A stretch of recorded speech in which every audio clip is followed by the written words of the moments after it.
Gamers, quickly, want to mention 50% off right now. 50% off on the main gameleap website down below. It is only $1.99 per month in the description down below. I'm doing a ton of 7.23 content for you guys, and it's been a lot of fun really trying to figure out the patch myself and bring every single piece of value I can over there that is not on YouTube, and that is a lot of stuff. Really trying to do a lot for you. I even got people like Yamson and Frempo, other creators who are doing a lot as well. So really, it's just a huge combination of different pieces of content that really will blow your mind. Another patch? I mean, Dota's just, they're popping off right now. Valve's popping off. 7.23b. We got some item changes. We got some hero changes, we got some general changes, we got the changes. And personally, guys, after playing quite a lot of 7.23 in general, I've been enjoying the patch. I'm not gonna lie. I know there's a lot of haters on the RNG of the jungle items. I get it. You know, I'm not a huge fan of RNG. I'm mostly like into the game. I love Dota because it's just so strategic. It's so skill-based. It's one of the high skill caps or the high skill cap game in the world. So yeah, I get that people aren't loving the items, but I think as long as they continue to nerf certain ones and really balance it out, I'm overall a fan because it spices up the game, and you know, a little bit of luck does make it more fun for the average player, which I think Dota needs to cater to at some point if they want to actually increase the viewer base. Regardless, let's get into 7.23b because there's a lot of huge changes here. A bunch that I noticed were actually on heroes that I was sort of surprised about, so let's kind of start with general changes. First thing you need to know, tier 1 neutral item drops from 7 minutes instead of 5, and this is big because basically at 5 minutes you just start taking small camps, you just start taking medium camps in hopes to get an item that could all of a sudden just get you like god tier items.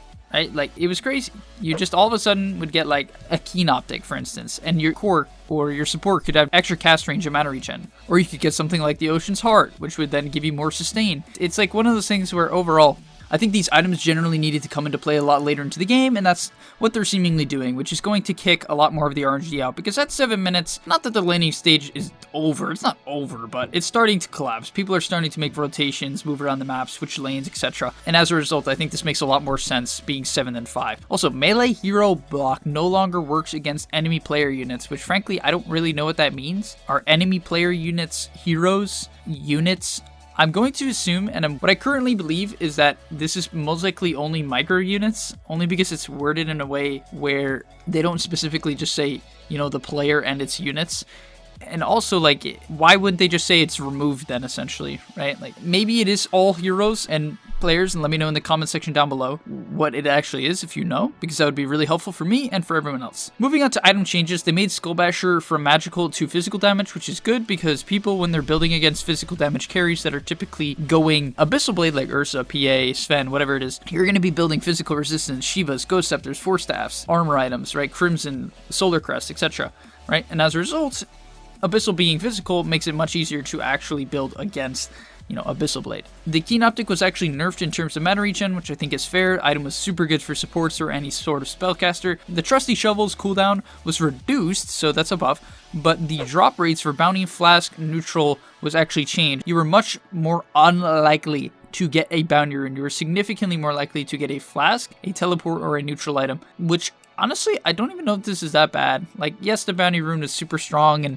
I think this needed some changing, but a 15-second reduction in cooldown is really, really big, so I don't know. I think this is like just a balance. Next up, we got the Faded Brooch, and honestly, guys, the Faded Brooch is just the best item in the game. I mean, if you got bros in your game, you better give them a brooch, right? Especially if they got a faded haircut, then you know you better be passing the bros the Faded Brooch. I don't even know if I said what the change was. It doesn't really matter, because this item's the best in the game, but movement speed increased from 20 to 25, so there you go.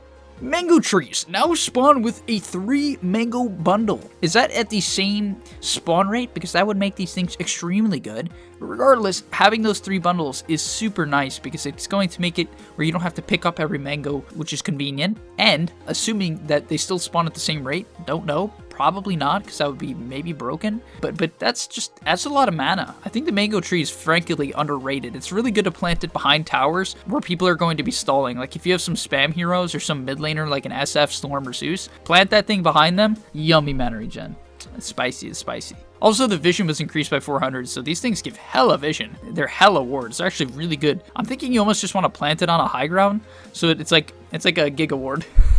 Next up, the Vampire Fangs. This was one of the better items, in my opinion, and they didn't completely nerf it because they made the spell lifesteal worse, so it's more of like a right-clicker item now because they amped the lifesteal by 4%. Lifesteal is not nearly as good as spell lifesteal typically, as far as I'm concerned, but They also reduced the vision by 200. Overall, I think they've been reducing a lot of the vision items. I think they realized some heroes could just get jacked vision. You could legitimately see across the whole map with, Luna or Batrider. So they're nerfing these items a little bit. Ring of Aquila actually got buffed, which I think is necessary because it didn't feel that great to get an Aquila. I think if it was like a tier 1 item, it'd be better, but it is tier 2. People's Gift, which it gives you the secondary stats, was nerfed by only 1. Imp Claw damage increased from 20 to 24, and the critical strike was actually nerfed, so I don't feel like that's that big of a change. I guess it's a little bit worse later on, a little bit better early on. Next up, the Philosopher's Stone gold per minute was reduced from 75 to 60. Honestly, I agree that this item is super good because it gives mana and then the GPM bonus, and who cares if you're a support, you're going to take this anyway.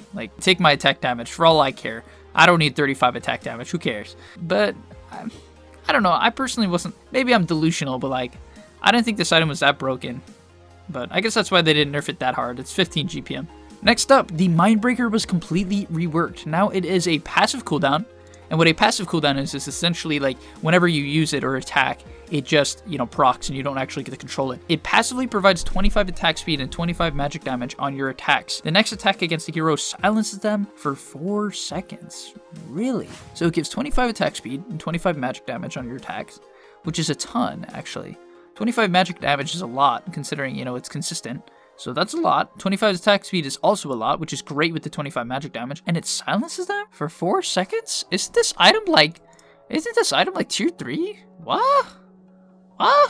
Silence them for 4 seconds? That's pretty nasty. You just put this on some drow and she's just running around silencing. I mean, you don't even need it on drow. You could just pick it up on Void Spirit. You jump someone, you auto attack them, and it's oh, you're silenced. Haha. I don't know about that. That seems really good in my opinion. Maybe I'm overanalyzing it, but it seems really good to me on these backline jumpers or just the far range heroes that can simply just chuck in an auto attack. Even on a support, for God's sake. You just throw one auto attack at whoever's diving and yeet, they're silenced. Now the third eye provides 7 all stats. That's quite the buff. That's a really big buff. It gives 300 bonus vision and gives you invisible units. This item is really, really good. 7 all stats with 300 bonus vision, including, invis. That's really good. Now, of course, it loses a charge and you lose all of it when you die, but who cares? That is really strong. It's really nice to have a third eye as a support, in my opinion. Helps you play the vision game, gives you some stats. Titan Silver. This was probably the best tier 3 item in the game. Maybe close to the Home of the Undying that was recently nerfed to the tier 3. I still think the item is ridiculous. But overall, the Titan Silver, it was just, unbelievable. It was really unbelievable. Attack damage, magic resistance, and status resistance, it just gives you everything you want on a core, right? People would build Satanic, they would build Sanjin Yasha, and then have a Titan Silver, and they just have, some 60 status resistance. You couldn't stun them, you couldn't slow them. It's so dumb. So yeah, this item needed a nerf. I mean, still, I think people are going to use it, frankly. 16% is still a very significant number, considering it only takes 1 slot and it's 3 different stats. So I don't know.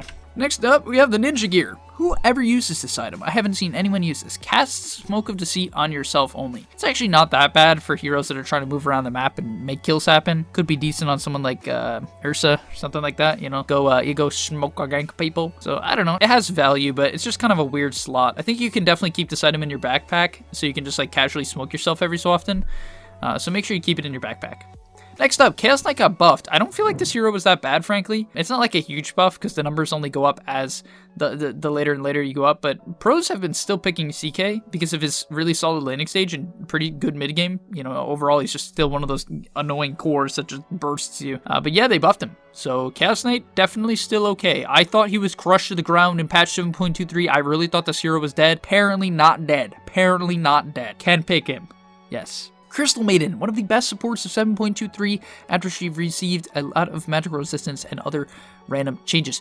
Now, Crystal Nova 3 more seconds at level 1. So yes, you will still be maxing out Crystal Nova. I still think this hero is playable, but that definitely is a big nerf. 3 seconds at level 1 is pretty huge. If you don't think it's huge and you're this doesn't matter at all, you're not using your spells enough. So that's how you should look at that. Drow Ranger, agility gain increased from 2.6 to 2.9, and the marksmanship multiplier increased. Overall, I would say Drow is still trash. I'm going to leave it at that. Drow is trash. Ember Spirit, also another hero I didn't think was that bad, frankly. However, agility gain increased from 2.1 to 2.6, which is fairly good. It's pretty good. It means every 2 levels you get an extra agi, which is okay. It's alright. Nothing crazy, but sure, I think Ember's good. Huskar, strength gain. Yuck. I hope Huskar does not become good. Yuck. Juggernaut, talent changes.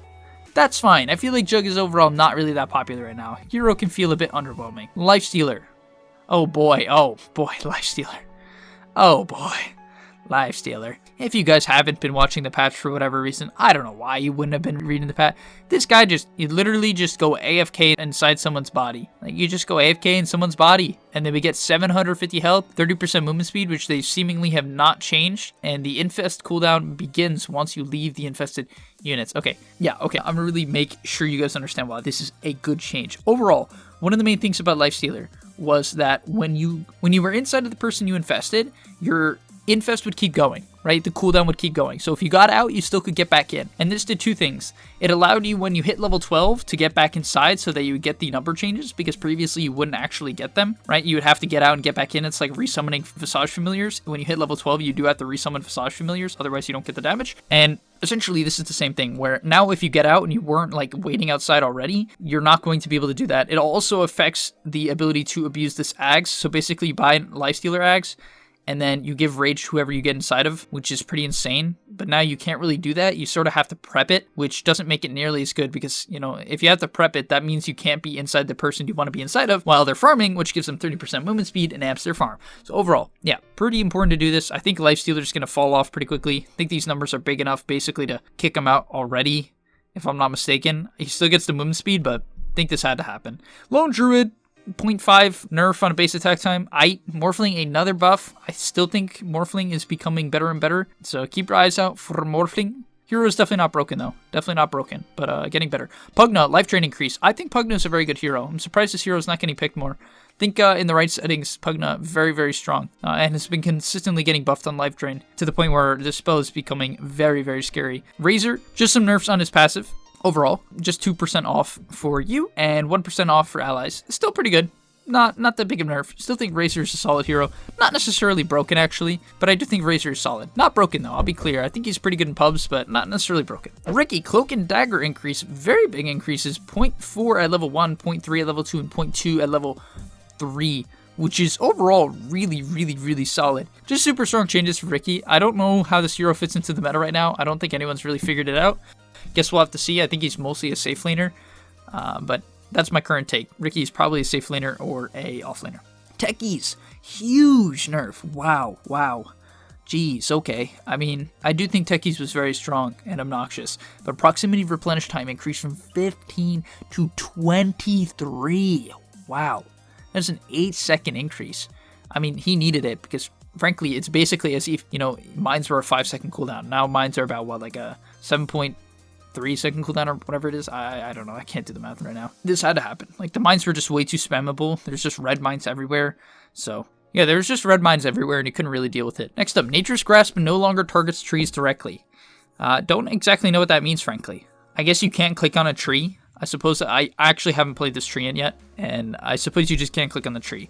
However, I do know what it spells to. Nature's Grasp cooldown reduced, going down by down each level starting from level 2. Pretty big buffs in general. Overall, I think he kind of needed it. I think this hero's cooldowns were just way too long and a bit clunky. The hero just felt clunky in my opinion. Ever since he lost the invis, it can be a bit hard to cast your spells, but from what I've heard, he has these pretty strong level 2 and level 3 spikes where you can kind of just sit in the lane and cast your Q and your W and be pretty strong. In addition, huge Overgrowth buff, doubling the damage at level 1 that you deal, and yeah, Overgrowth now does damage, which means that your ultimate is all of a sudden a 300 damage nuke, which is actually huge, because it was only 150, now it's 300, which is a lot of damage. That's a lot of damage. Overall, Treant does a lot of damage. That's what I've noticed about this hero. If you get stuck in his ulti and can't get out of, like, Purge anything, I mean, Purge just completely counters the hero, like Mantas and Yules and stuff, even though, you know, like, Leech Seed and Nature's Grasp aren't necessarily purgeable, you still can kind of just get out of the range, so overall, like, this hero's scary if you get caught in his spells, so we'll see how he plays out. I do think him not having invis hurts the hero a lot, though. And then finally, the last change of the patch, Vengeful Spirit, strength gain reduced. I mean, apparently this hero is just one of the best in the patch. When she first came out, her numbers were really good, giving all stats to a hero with a stun. I mean, like an aura to a hero with a stun, like a support, was just bonkers. This hero just did everything. It gave stats, it stunned, it reduced armor, it saved. It was pretty nuts, which it kind of did in the past, but just without all the stats. So yeah, they're kind of just nerfing the stats numbers a bit. Like, the hero's not dead, but it needs needed these changes. I still would say Venge's fine, but it had to get nerfed a little bit in terms of attributes and overall strength gain, because it was tanky, and it just kind of did everything you would want it to do. So, I don't know, let me know what you guys think about patch 7.23b. Let me know if you're happy that they're updating the game this quickly. Frankly, I am. I think they're doing a good job. So props to Dota, props to iStrong. Thank you very much for this patch. I'm very grateful. I think overall it's a good patch. I know there's people hating on it. Maybe you'll come to like it, because I think it's very fun. I've had a very good time playing, and yeah, hopefully you'll see more videos from me in the future. Peace. What's up, everyone? Speed here. Just want to mention, over on the main gameleap website, we have a 50% off sale going on right now. So it is only $1.99 per month. That's it. That's it. It's so cheap. And I'm doing a ton of 7.23 content over there. So if you feel like YouTube isn't doing it for you, or you need things more niche and specific that can help you in your very own role, I recommend you go check it out, right? It's 50% off. Literally, it's a Black Friday sale. It's not going to get much better than this. Actually, it probably never will. So click the link right now, and hopefully I'll see you there.